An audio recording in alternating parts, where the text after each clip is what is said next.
어차피 나도 갖지 못할 바에야 너도 갖지 말아야 한다는 게 상간자의 심리입니다. 상처로 진주만 들기의 펄메이커입니다. 배우자의 외도를 알게 되었을 때 당신은 너무나 큰 충격과 상처를 받았지만 여러 가지 이유로 위기에 처한 당신의 가정을 구하기로 결심하고 배우자와 합의하에 회복을 위해 노력할 때 놀랍게도 첫 번째의 위기는 당신의 마음속에서 시작됩니다. 엄청난 외부의 사건은 받아들였지만 당신의 마음 깊은 곳에서 시작된 감정의 소용돌이는 점점 커져만 갑니다. 내가 용서한 것이 잘한 것일까? 저 사람은 진정으로 잘못을 뉘우치고 있을까? 과연 다시는 재발하지 않을 것인가? 이렇게 쉽게 용서를 하면 나를 우습게 보는 게 아닐까? 내가 이렇게 쉽게 용서를 하면 별것 아닌 일로 생각하고 내가 겪는 이 고통의 크기를 제대로 모르는 게 아닐까? 내가 저 따위 인간 때문에 이런 꼴까지 참는 게 과연 옳은 일일까? 이 기회에 나도 새로운 사람 만나서 팔자를 고쳐야 하는 게 아닐까? 이런 꼴까지 참는 나를 상간자는 또 얼마나 우습게 볼까? 등등 예상하지 못했던 온갖 감정들이 해일처럼 덮쳐옵니다. 소위 말하는 외상 후 스트레스입니다. 너무나 커다란 상처를 받은 후엔 그에 상응하는 후유증을 거치기 마련입니다. 다시는 그러한 고통을 겪지 않기 위한 인간의 자기보호 기능이기 때문입니다.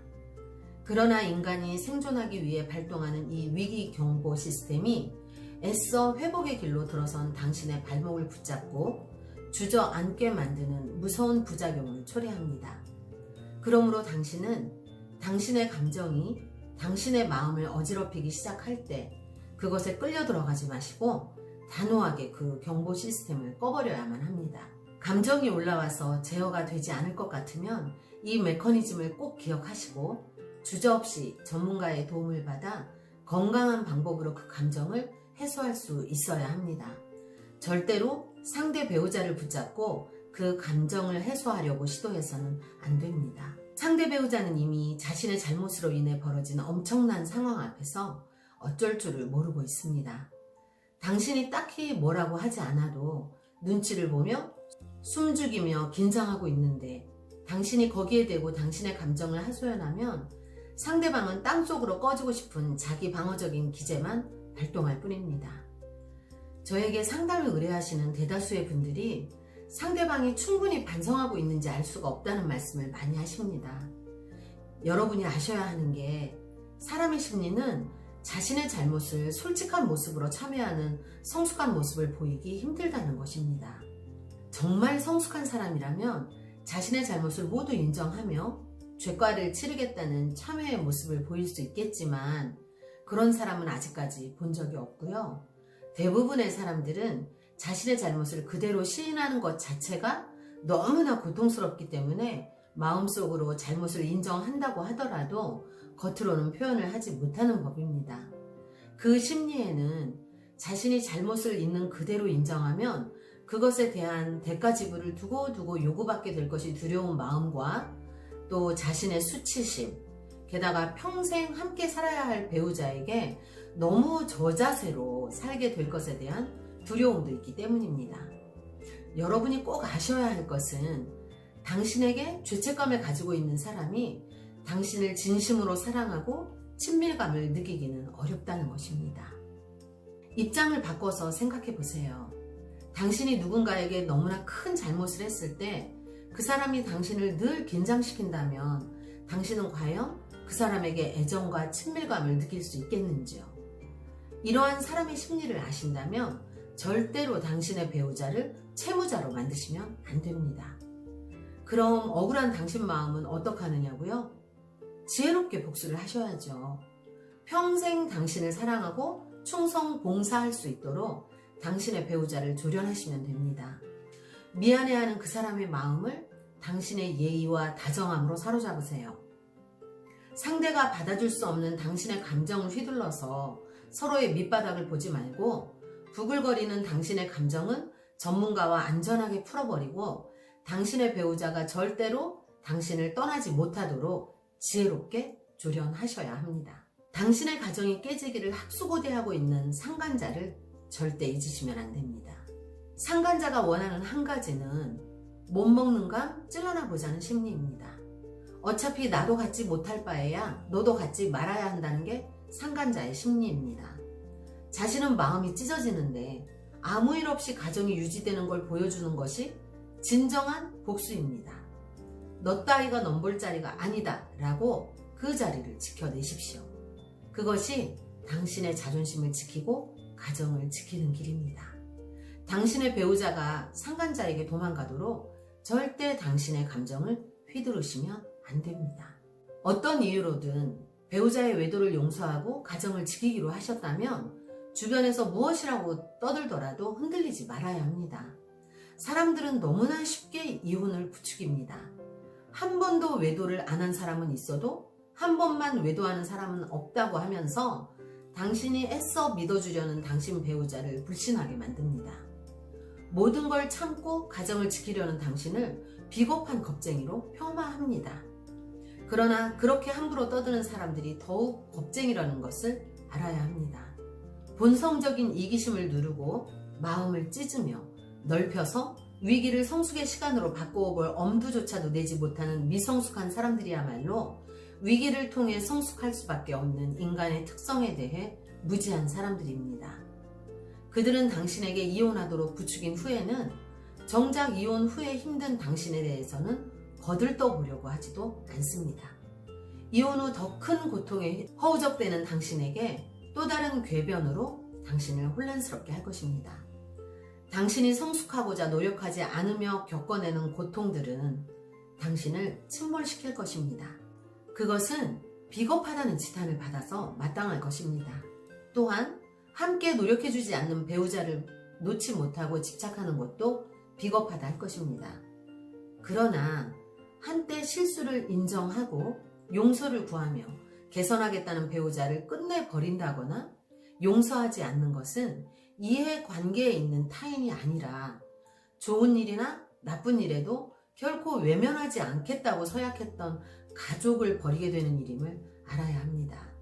그러므로 당신은 그 누구보다도 당신 자신을 위해 당신의 마음을 키우며 배우자를 용서하고 가정을 지켜내어 당신의 가치를 높여야 합니다. 그것은 당신의 선택과 당신의 가족과 당신이 속한 사회에 당신이 끼칠 선한 영향력입니다. 당신은 갈림길에서 옹졸한 마음으로 퇴행할 것인지 선한 마음으로 날아오를 것인지를 선택할 수 있습니다. 날아오르기 위해 죽을 힘을 다해 최고의 속력으로 달려야 하는 그 수고를 감수한다면 당신은 남들이 오르지 못한 높은 곳에서 아래를 내려다보면서 당신이 달려온 가시밭길이 더 이상 당신 자신에겐 아무것도 아닌 것을 알게 될 것입니다. 꼭 명심하세요. 당신의 상한 마음을 당신 배우자에게 쏟아내지 마십시오. 당신의 배우자도 당신 못지않게 상처 입은 영혼이라는 것을 잊지 말아야 합니다. 당신이 끝없는 채무 변제를 요구한다면 당신의 가정은 지켜줄 수 없습니다. 빛을 깨끗이 탕감해주고 감사함으로 평생 당신 곁에 머물며 당신을 사랑하도록 선처해주세요. 당신 입으로 원망이 아닌 다행이다 라는 말이 나오도록 습관을 들이세요. 바람피고 가정까지 깨는 사람들도 많은데 그토록 흔들리면서도 가정을 지키겠다고 결심한 그 사람을 다행이다 라고 여겨주세요. 그리고 돌이켜서 생각해보세요. 만약에 당신 마음을 온통 사로잡는 사람이 나타난다면, 그래서 그 사람이 강하게 당신을 유혹한다면 당신은 과연 그 설렘을 뿌리치고 가정을 지켜낼 수 있을지, 그리고 분명히 알아야 하는 것은 그 설렘이라는 감정은 한낱 신기루에 불과하다는 것입니다. 당신의 배우자는 마음에 심한 독감이 걸렸던 것입니다. 당신이 이 위기를 통해 통 큰 마음을 쓰고 배우자를 선대한다면 당신의 배우자는 결코 당신 없는 삶을 꿈꾸지 못하게 될 것입니다. 한때의 흔들림, 그거 지나고 보면 아무것도 아닙니다. 한때의 몸살 때문에 죽고 살 일도 아닙니다. 당신은 이번 계기를 통해서 당신을 더 멋있는 사람으로 업그레이드 하십시오. 당신 스스로가 만족스러울 만한, 주변에서 무슨 일이 생겨도 의연할 수 있는 마음도 몸도 지식도 업그레이드를 하시기 바랍니다. 그래서 전화위복을 삼으세요. 어느 누구도 당신의 가정을 지켜주지 않습니다. 더 이상 혼란스러워하지 마시고 굳은 마음으로 당신의 성을 지켜내십시오. 그것이 결국 최선입니다. 그럼에도 불구하고 도저히 마음이 잡히지 않아 괴로울 때면 감정적으로 먼저 거리를 두세요. 배우자가 감정으로 저지른 일에 당신의 감정이 입은 상처로부터 최대한 당신의 안전거리를 확보하세요. 이미 헤어진 사람이라고 생각을 하시는 겁니다. 당신이 죽일 듯이 미워하는 그 사람과 헤어져 몇 년이 지난다면 과연 감정이라는 것이 남아있을까요? 장담하건대 내가 왜 그때는 그토록 미워하고 괴로웠을까 하는 생각이 들 것입니다. 그러니 여전히 내 배우자라고 생각해서 괴로움에 자꾸 빠지지 마시고 이미 헤어져 남이 된 사람이라고 생각하시는 겁니다. 자녀들 때문에 함께 살기로 동맹을 맺은 동맹군이라고 생각하시면 도리어 고마움이 들 것입니다. 감정? 중요하죠. 그러나 그만큼이나 생활이 안전하게 유지되는 것도 너무나 중요합니다. 생활의 기반이 흔들리면 감정을 느낄 처지도 되지 않는다는 현실을 꼭 기억하셔야 합니다. 당장 치솟는 감정의 괴로움 때문에 가정이 깨어지게 된다면 당신과 당신 자녀의 삶의 질은 현저하게 떨어지게 될 것입니다. 대부분의 사람들이 이 감정의 문제에 너무 짓눌려서 현실적인 문제들을 정확하게 보지 못하고 성급한 결론을 내린 후에 더 큰 어려움에 빠지게 된 후에야 지난 결정을 후회하곤 합니다. 이혼 후 모든 상황이 최소한 지금과 같거나 더 나아질 자신이 있다면 고통을 참아야 한다는 말이 필요치 않을 것입니다. 자녀 문제나 재정 문제, 또 자신의 사회적 지위 확보 등에 걸림돌이 되지 않는다면 굳이 자신과 가정을 상처 입힌 사람을 용서할 동기가 충분치 않을 테고 먼저 가족의 신뢰를 저버린 사람을 외면하는 일이 어렵지도 않을 것입니다. 하지만 둘이 만들어왔던 삶이 찢긴다는 것은 두고두고 깊은 후유증을 남기고 지금 옳은 일인 것 같았던 결정도 시간이 지나면서 회환이 되기 때문에 이혼 전에 먼저 감정적으로 정리를 하고 동반자로서 살아가면서 관계를 회복하던지 아니면 최선의 준비가 된 후에 이혼하던지 해야 한다는 것입니다. 감정 정리도 안 된 상태에서 현실 생활이 깨어져 버리면 그 고통은 나 혼자 감정을 추스리느라 급급하던 시간과는 비교할 수도 없을 만큼 참담하게 된다는 것을 꼭 기억하시기 바랍니다. 다시 한번 요점을 정리해보자면 당신이 외도 배우자를 용서하기로 했다면 1. 감정은 전문가를 통해 안전하게 해소하고 관리하면서 부부 코칭을 통한 관계 개선을 해보시라는 것입니다. 2. 감정적으로 거리를 두고 서로 예의를 지키며 가정에서 맡은 역할에 충실하시면서요. 서로 역할을 잘 수행할 수 있도록 도와주어야 된다는 것입니다. 3. 충분한 시간을 두고 최종 결정을 하셔야 한다는 것입니다. 4. 최선의 준비가 되기 전에는 절대 이혼하지 않아야 한다는 것입니다. 이혼을 하게 되더라도 둘이 서로 남아있는 자녀들을 끝까지 잘 키워낼 수 있는 아군이 되어서 이혼을 한다라는 목표를 가지셔야 합니다.